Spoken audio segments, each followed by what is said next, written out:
আচ্ছা, আলহামদুলিল্লাহ। তোমার বাড়ি কি নানো? সুনামগঞ্জ। কোন এলাকা?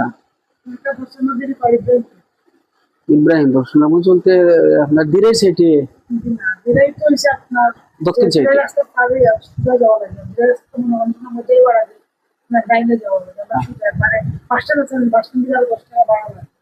আরো 10 টাকার ভাড়া লাগে। আচ্ছা, আলহামদুলিল্লাহ। গ্রামের নাম কি তাহলে? ইব্রাহিমপুর। তোমার আব্বা আসেননি? আম্মা আসেননি? আম্মা আর 2 বোন আছে। দাদা দাদি আছে। আচ্ছা, তে দাদা কিটা করো? কোনো কাগজ নেই, গলা করা। আচ্ছা, তো এখন তুমি যে মুসলমান হইতে, এটা তো তোমার মন থেকে হইরাইনি। আচ্ছা, এটা কতদিন ধরে তোমার মন?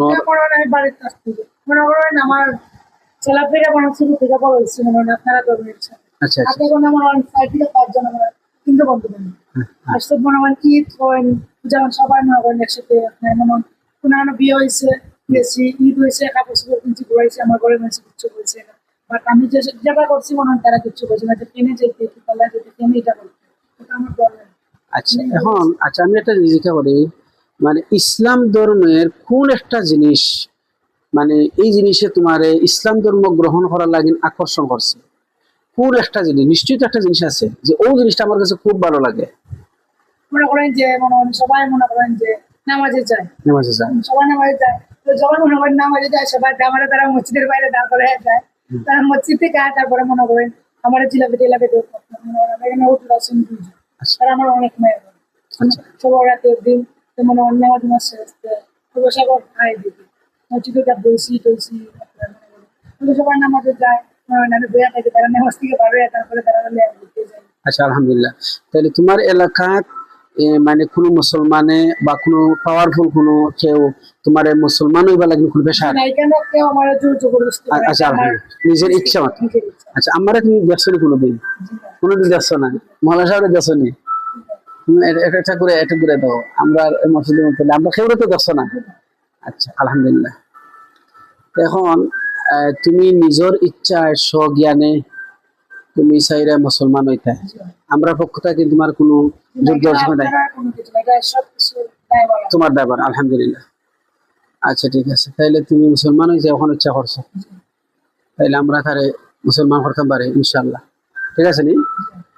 আচ্ছা, তুমি আমার লগে হইবা, আমি যেটা কইমু ওটা হইবা। আমরা ধর্ম নিয়ম হইল মুসলমান হইতে হইলে আমরা কিছু নিয়ম আছে, আমরা কিছু কালিমা পড়া লাগে, ওগুলা পড়িয়া মুসলমান হওয়া লাগে।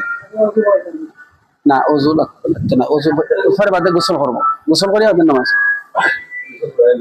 আচ্ছা, আলহামদুলিল্লাহ। আমার লগে হইও লা ইলাহা ইল্লাল্লাহু মুহাম্মাদুর রাসূলুল্লাহ। লা ইলাহা ইল্লাল্লাহু মুহাম্মাদুর রাসূলুল্লাহ।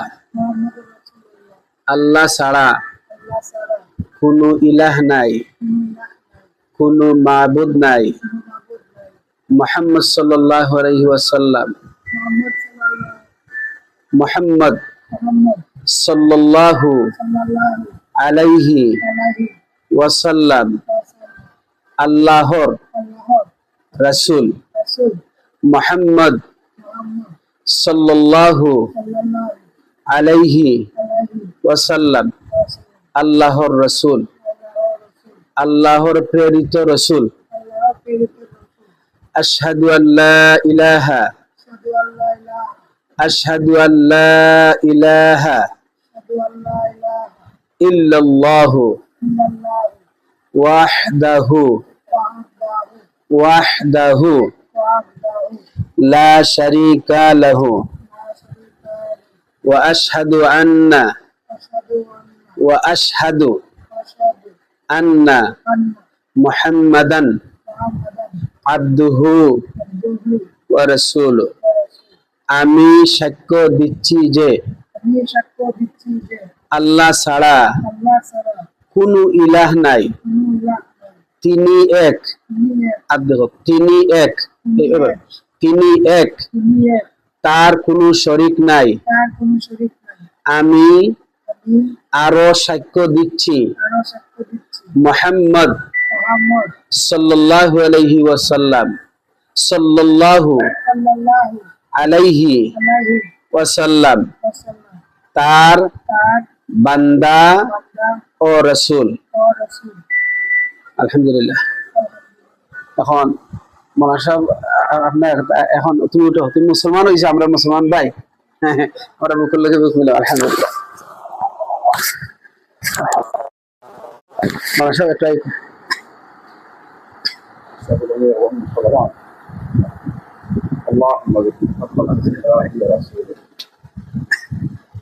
আজকে থেকে তুমি আমরা দিনী ভাই। হ্যাঁ, এখন কিছু মুসলমান তো খালি কালিমা পড়লে মুসলমান হন না, যে আমরা দেখ মৌলানা সাহেব বড় আলিম আমরা এলাকা, কালিমা পড়লে মুসলমান হওয়া যায় না। মুখ দিয়ে আমি পড়লাম, কালিমা পড়িয়া যা আমরা পড়ছি যা কইছি ওগুলোর উপরে আমল করা লাগে, বুঝছো? 1 নম্বরে আমরা কইছি যে আল্লাহ ছাড়া কোনো ইলাহ নাই।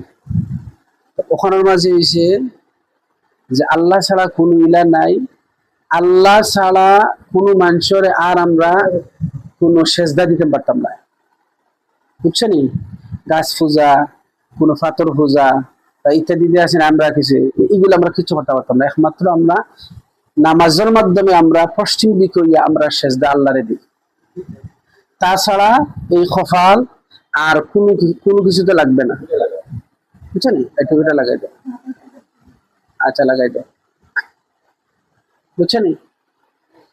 তো আমরা কিতা কইছি যে আল্লাহ ছাড়া আর কেউ আমরা সেজদা দিতাম না। এই সেজদাটা আমরা কোন সময় দিব? আমরা নামাজের মাধ্যমে, বুঝছো নি? নামাজের মাধ্যমে আমরা সেজদা দিই। এখন মুসলমান হওয়ার পরে 1 নম্বর দায়িত্ব হইল এশার নামাজ পড়তে হইল। যদি কেউ আমরা 5 ওয়াক্ত নামাজে 5 বেলা আমরা নামাজ পড়ি, এগুলো তো তোমার মোটামুটি ধারণা আছে। 5 বেলা আমরা নামাজ পড়ি। এখন মাগরিবের নামাজ পড়ছি আমরা, এখন পড়ে আইছি, এখন আমরা তুমি মুসলমান হইছো, আমরা দিনী ভাই হইছো, এখন তোমার কর্তব্য হইলো এশার নামাজ পড়া।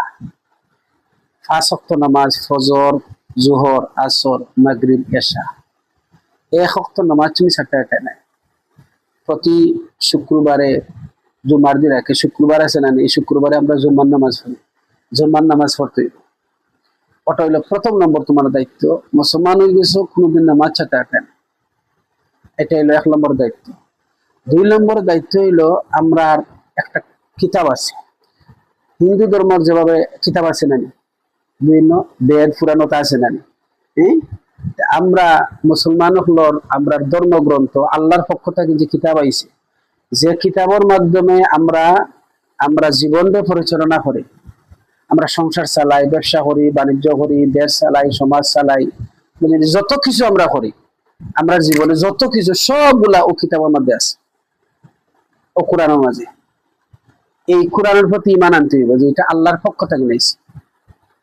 এই কোরআনের মধ্যে আইছে যে আমরা কোনটা করতাম না, কোনটা হালাল কোনটা হারাম, ব্যবসা আমরা কোনটা করতাম পারবো, কোনটা আমরা করতে পারতাম না, কোনটা খাইতাম পারবো, কোনটা খাইতাম পারতাম না, চোখ দিয়া কোনটা দেখতাম পারবো, কোনটা দেখতাম না, সবগুলা বিস্তারিত মাঝে কোরআন শরীফ আছে। মুসলমান যেহেতু আল্লাহ তাআলা কবুল করছেন, এগুলা দ্বারা আপনি করবাই। এখন 1 নম্বর কর্তব্য হইলো ব্যবসা বাণিজ্য তো করবাই, কোন সময় হারাম ব্যবসা করতে পারতে না, ইসলাম এটা নিষেধ করছে। হারাম খাইতে পারতে না, মদ নিষিদ্ধ, বুঝছেন, জুয়া নিষিদ্ধ, সুদ নিষিদ্ধ, ঘুষ নিষিদ্ধ, এগুলা সবগুলা হারাম, আল্লাহ তাআলা নিষেধ করছে, এগুলা করা যেত না। হালাল পন্থায় ব্যবসা করবা, বুঝছেন? ব্যবসা করতে হইলে আসলে কত অবৈধ পন্থায় হারাম কাজ করে, এগুলা করা যেত না, বুঝছেন? এগুলা মানিয়া চলার নাম হইলো ইসলাম, বুঝছেন? তাইলে জীবনে যদি না আসো, আমরা তো দুর্নীতি আছি বেশি দিন নাই, মানুষের কদিন বাঁচে? 60-70 বছর, ঠিক না? বড়জোর 100 বছর বাঁচে। এরপরে আমরা মারা যাইমু, মারা যাওয়ার পরে কবরে যাইমু, এরপরে আখিরাত আর একটা আছে। এটা তো অন্যান্য ধর্মে এর আখিরাত বিশ্বাস করে না, বুঝছেন? বা মরার পরে তো মানুষ এখন অন্যান্য ধর্মে হয় যে মরার পরে আর কোনটা নাই, মাটিয়ে মিশে গেছে, না আমরা ধর্মে এটা হয় না।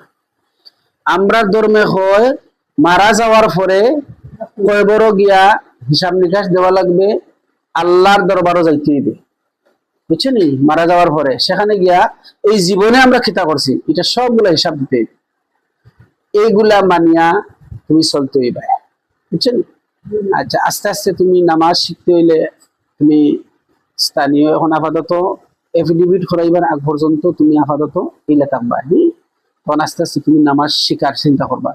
নামাজ পড়তে হইলে কিতা কিতা পড়া লাগে, এগুলা তুমি সময় পাও যদি রেডি খাও আমার কাছে আইবা, আমি বইয়া তোমারে আধা ঘন্টা 1 ঘন্টা সময় দিব।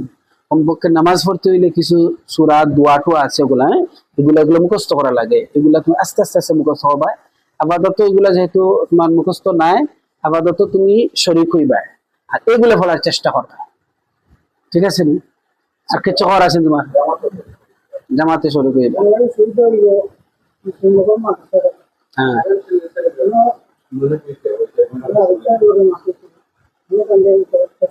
আচ্ছা, আলহামদুলিল্লাহ। তুমি এরপরে মুসলমান হইছো, মানে অনেক দুঃখ কষ্ট আইতে পারে, তুমি নিরাশা হইও না। অনেক দুঃখ কষ্ট আইতে পারে যে মুসলমান হইলাম, আমার উপরে বিভিন্ন বিপদ নেই, এগুলা কোনো সময় নিরাশা হইও না, বুঝলি? মুসলমান ওই কিছু দুঃখ আইব, কষ্ট আইব, ওইখানে মনে করতে পারে সব আল্লাহর পক্ষ থেকে নাইব, সব আল্লাহর পক্ষ থেকে নাইব, এই বিশ্বাস নিয়ে তুমি চলবা, বুঝছো নি? মুসলমান আমরা যারা, আমরা দুঃখ কষ্ট লেলো আয় আয়